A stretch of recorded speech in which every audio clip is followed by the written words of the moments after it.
Our purpose was to take back the mountain. Now what? Stay prepared. Sharpen your spears. Should we not return, defending the cut falls to you. If our chieftain agrees with this course. Sounds like good advice, but let's hope it doesn't come to that. Chieftain? The weight of command is no small burden. I can see that.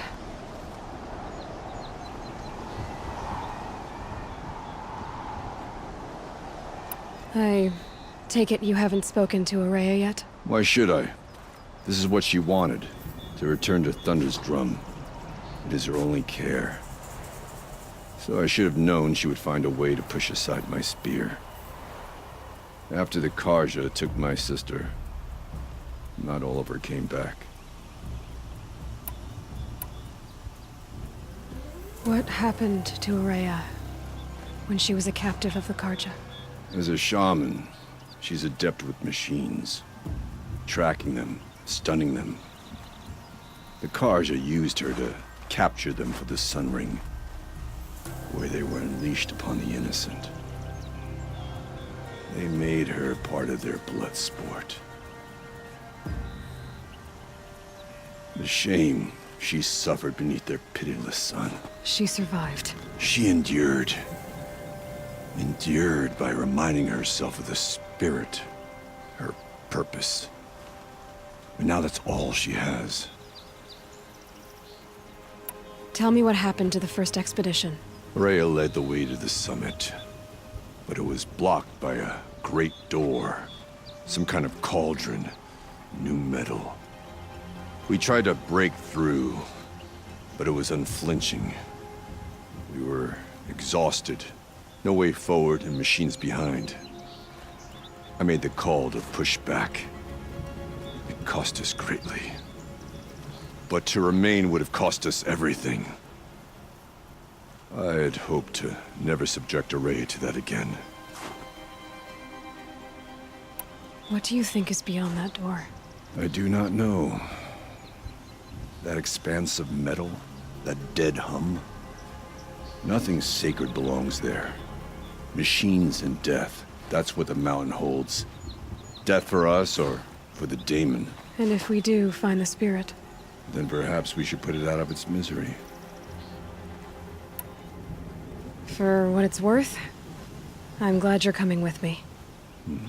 Someone has to keep Ourea safe.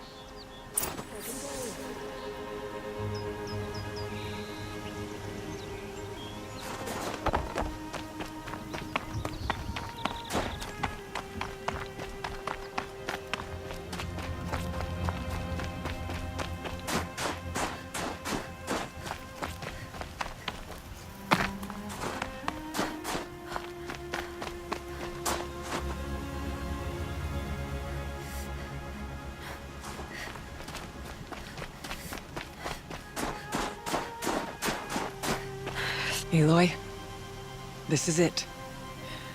My chance to reunite with the spirit, and perhaps to reunite her with the blue light. It's not a chance I would have had alone.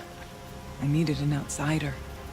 Someone ignorant of our ways, but no, not ignorant. Are you trying to thank me, Ourea? Yes, of course. That's what you do. Untangle knots. Create possibilities. Thank you for making this pilgrimage possible. I only wish it had not been necessary to humiliate Aratak. You were wise to let him come. He's earned the right, stubborn as stone, but he's had to be. The war demanded it. And so have I.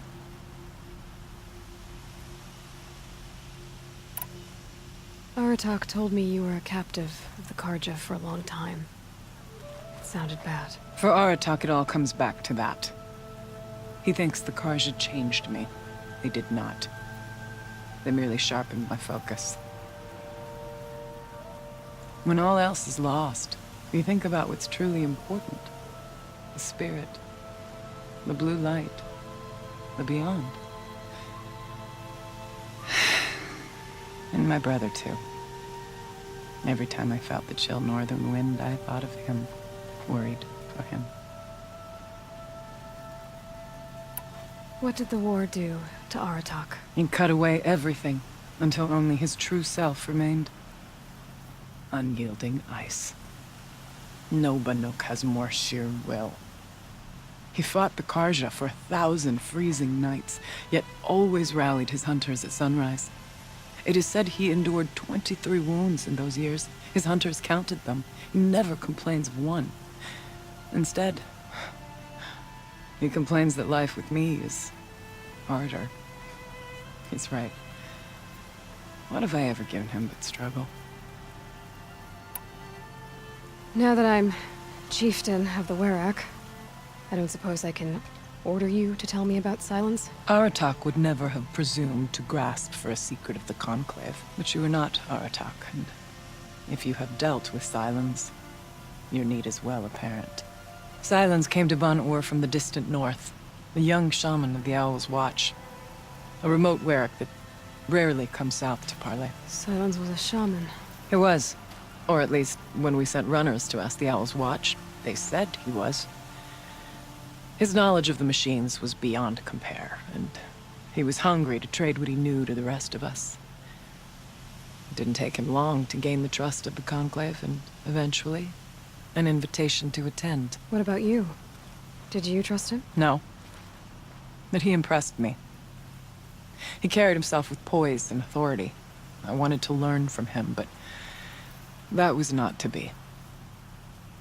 He was granted knowledge of our most sacred meeting place, the frozen caves of the Malmstrom, a month's march from Ban-Ur. He met with us there, as is custom at high winter. But when we next returned, the caves had been looted. Relics of the old world stolen. Holes cut in ice and metal. Yeah, that'd be Silence, all right. He vanished with the spoils. We sent our best trackers after him. None returned. And when we checked back with the Owl's Watch, those who had vouched for him were gone. As though he never existed. Some in the Conclave began to doubt he was even Banuk to begin with. And what do you think? He committed an unforgivable sacrilege. He's unscrupulous and dangerous. But also brilliant, skilled, and knowledgeable without equal. Except, perhaps, for you. Anyone else I would warn off, but you may be able to treat with him safely. Just don't lower your guard. I'll keep that in mind, Horea. Thanks. What are we gonna find up there, Horea? Ruins, machines, and a door, like that of a cauldron.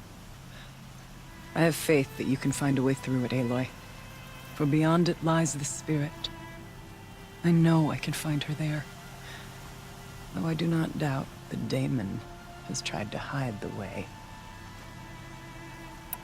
I still need to take care of a few things. Understood. I'll be here.